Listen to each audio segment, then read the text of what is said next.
So, Baruch Hashem, we're at the Mishnah on Pei Dalet Amud Aleph. Says the Mishnah, Elu im Alu lo yardu. Yesterday we discussed the fact that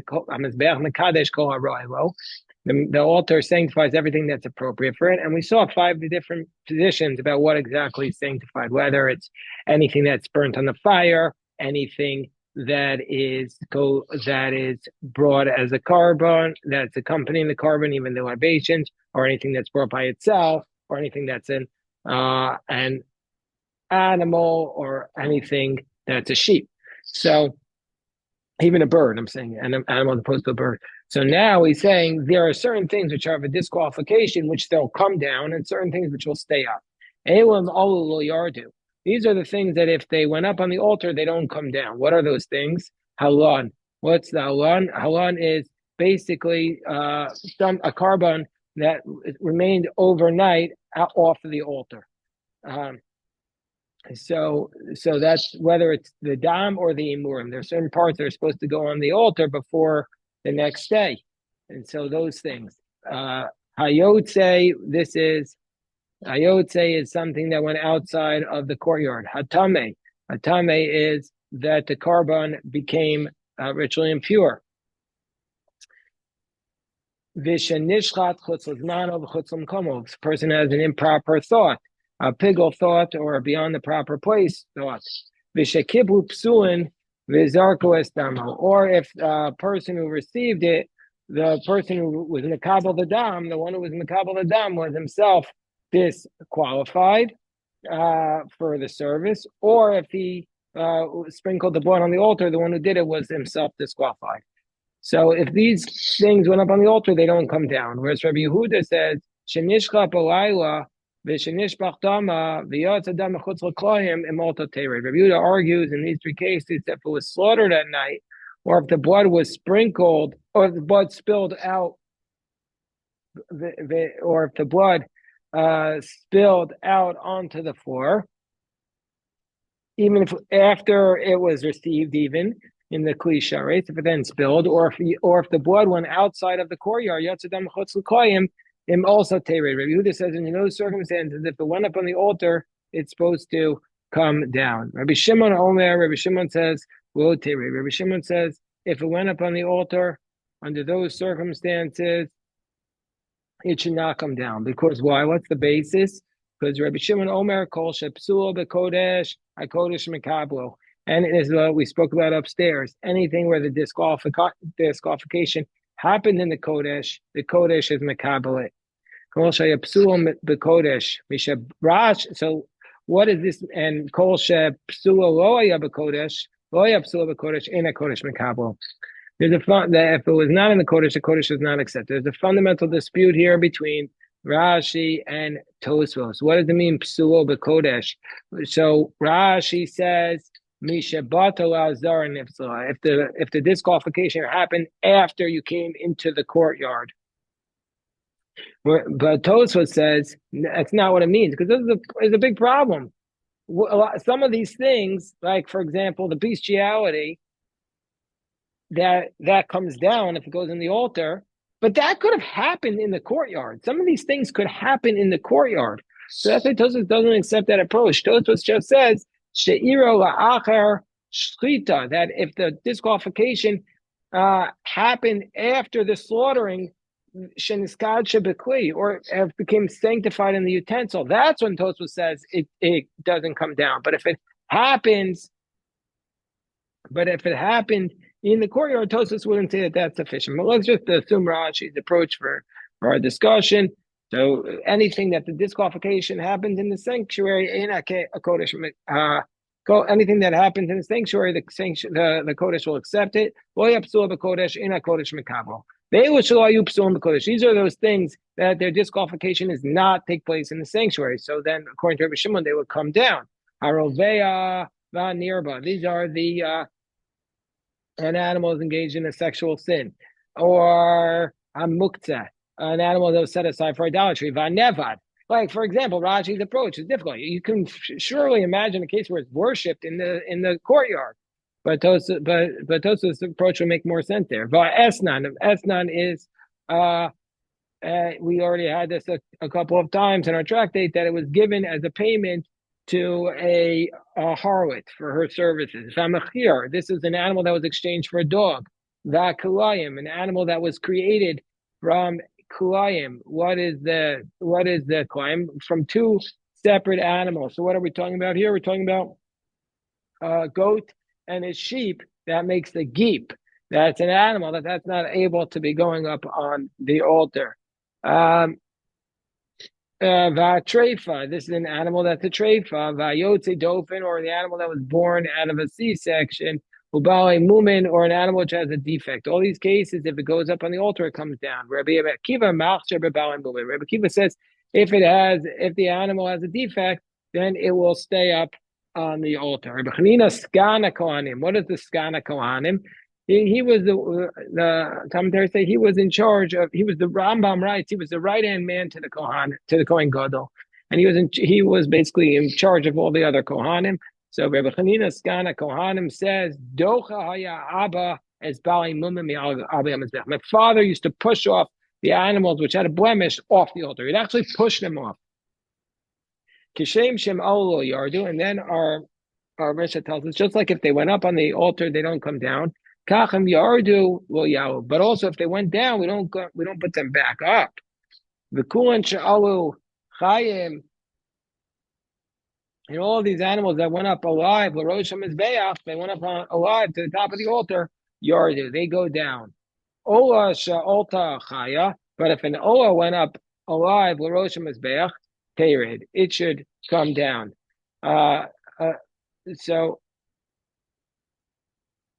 But let's say they took this ola and then shachta barosh hamizbeach. Let's say they slaughtered on the top of the altar. Yavshit v'nascha b'mkoma. Then you could just skin it and chop up the pieces in its place on top of the altar. So now the Gemara says. Now this is the Gemara which already had earlier. You had a question? These categories types of animals, different types of stuff.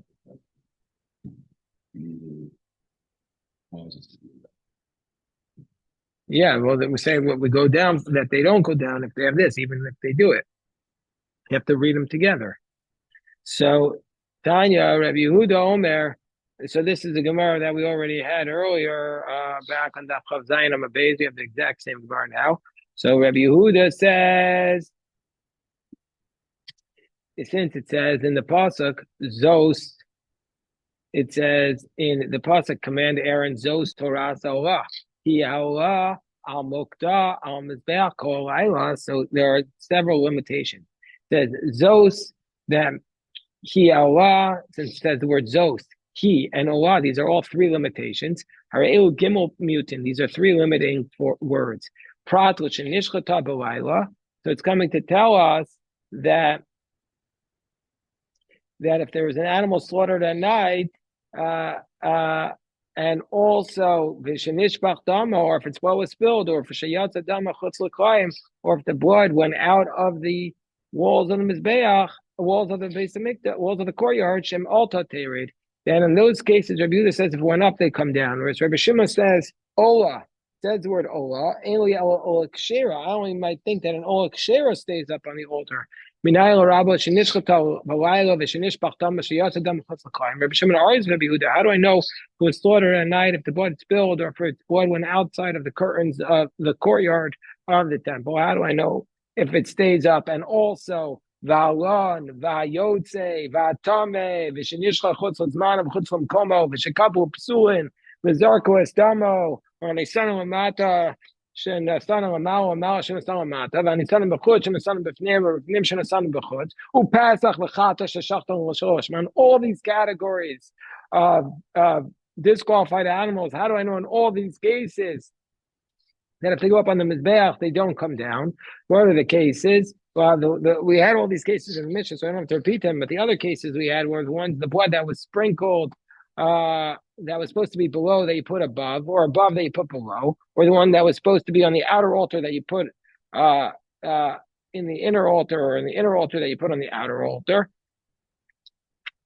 which is a little bit of a difficulty because here we're only talking about the outer altar.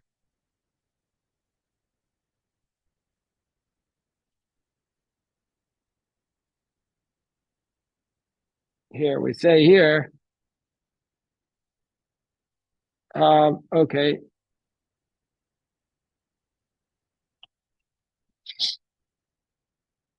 Uh,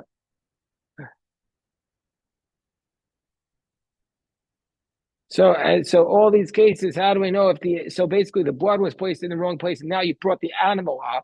How do we know that in those cases it stays up, or the Korban Pesach or the Chatas that were slaughtered with the wrong intent? How do we know in all these cases that the Emurim or the animal stays up on the altar? Tam Omer, Torah Sa'olah. Says Zos Torah Sa'olah. The word Torah Sa'olah, Riba Torah, Achas L'Koah Olen. It's telling us the Torah adds on one law for anything that goes up, it stays up. Shem Olo Yardu. If it went up, they don't go down. Yachol Shani Marba, I might include also Haroveya, Vanirba, Vamukta, Vaneva, Vasan Machir Koyim, with Trey for the Yotzidov. And I might include all these other cases which are excluded from the Mishnah. The Roveya and the Nirba, all those categories. Tamomer Zos. So the Gemara says, Umara Iso Rabos Hotziaseu. Why are you including the first category, all those other cases, and excluding this latter category? So he explains Achar Shariba Akasov, since the Torah includes some, Umiyut, and since the Torah includes some and also limits some, Marbe Anias Elo Shayapsuim Bekodesh, Motzia Anias Elo Shayapsuim Kodesh. He asserts it. Rabbi Shimon is just asserting it. He says, since the Torah includes some and excludes others, I'm going to include those where the psul happened in the Kodesh, and I'm going to exclude those where the psul happened out of the Kodesh.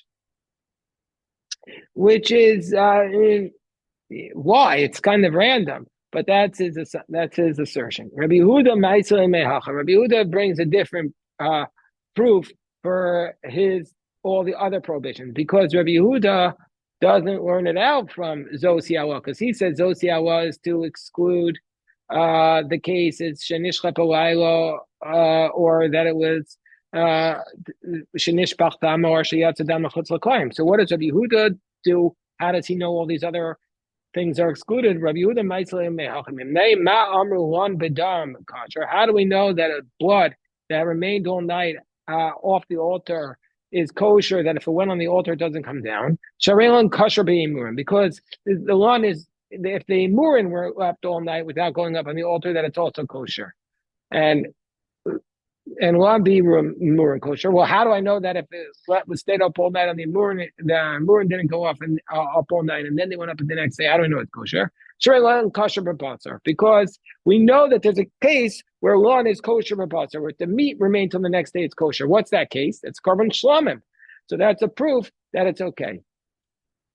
Yotzei, how do I know that a yotzei, that if the animal went outside of the zone and then it went back in and it went up on the altar, how do I know it doesn't come down? Shayotze kosher b'bama, because there's a category where the yotze is kosher. Where is that? That's the bama. So since the yotze is kosher b'bama, therefore if it's also, if it went up on the altar, it stays up. Tameh, how do I know if there's an animal that was tameh and went up on the altar, then it stays up? Because it's allowed for a communal offering. If a communal offering, if there's a person who's tameh, that if everyone's tamei, they can bring the communal law. Bring tuma hutra b'tzibur. That the tzibur can bring their karbanos in tuma.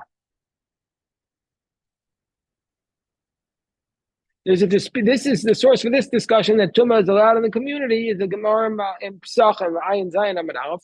And there it's a machokas Tanaim. Do we say that the tuma is completely allowed, even ideally? Or meaning to say it's just the chuya, it's with difficulty to do it, and you should try as much as possible to bring it with tahara.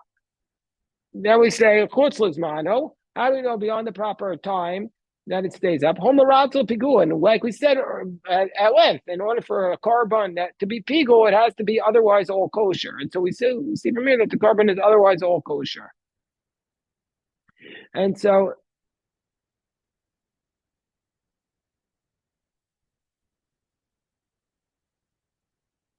What about chutzlam komo?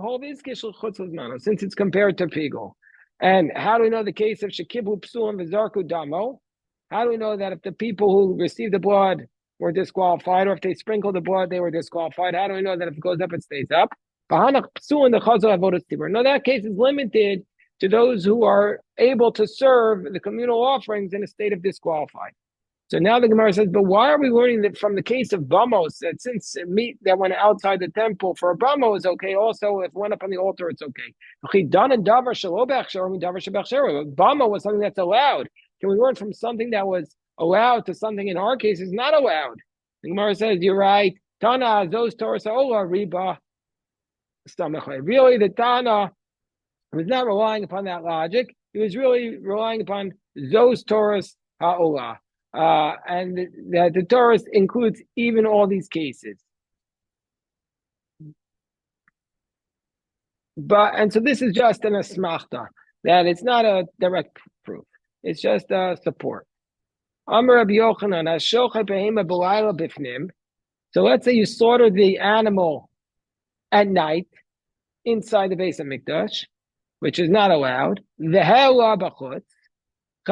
And then you brought the limbs outside the altar, outside the temple, to bring them as a carbon. You're still going to be liable because of the prohibition of bringing up a carbon outside the temple. Even according to Rabbi Yehuda, who says that an animal that was slaughtered at night is completely disqualified and the Mizbeach won't accept it, still in this case, it's going to be disqualified. Why? Because it's not any worse than somebody who slaughters the carbon outside, which is also disqualified, and brings it up outside. So just like there it's disqualified and you still get kares, also here. So Masav Rav Chiya bar Avin. So Rav Chiya bar Avin challenges this because we learned in the Brisa, that let's say you slaughter, remember, how are you supposed to kill an oaf? With malika, now it's shlita. So let's say you slaughter the bird inside and you bring it up outside your potter. So if you slaughter it inside, you're potter because you didn't do an act of malika. And so since that bird is not able to be brought, but if you slaughter it outside and you bring it up outside, you're liable. So, but why are you liable in that case? Why are you exempt if you slaughter it inside? It's no worse than if you slaughter it outside. So indeed, the Gemara says that this is in fact a good refutation to Yuvta, to Rav Yochanan. This is a refutation to Rav Yochanan. By the same, or also Gemara says a different possibility. Shlitas ha'of bifnim mikdal katlei. Or else the alternative answer is that, look at Rashi, Shlita, if you slaughter the animal inside the courtyard, mikdal katlei, that you completely killed it. That Rashi says, "Lo shaykhat shchita b'fnim klal." It's not at all applicable, not with kulin or with kachin. But if you slaughter it at night, that's still considered a shchita kulin. Therefore, hilkach b'kachin shchita psula hikruya. It's called the disqualified shchita. So one case is called the disqualified shchita. One case is just called killing, and so therefore the killing case you're going to be exempt from the violation of bringing a carbon outside the temple. Okay, we'll stop here. This is today's daf. Yasha koach.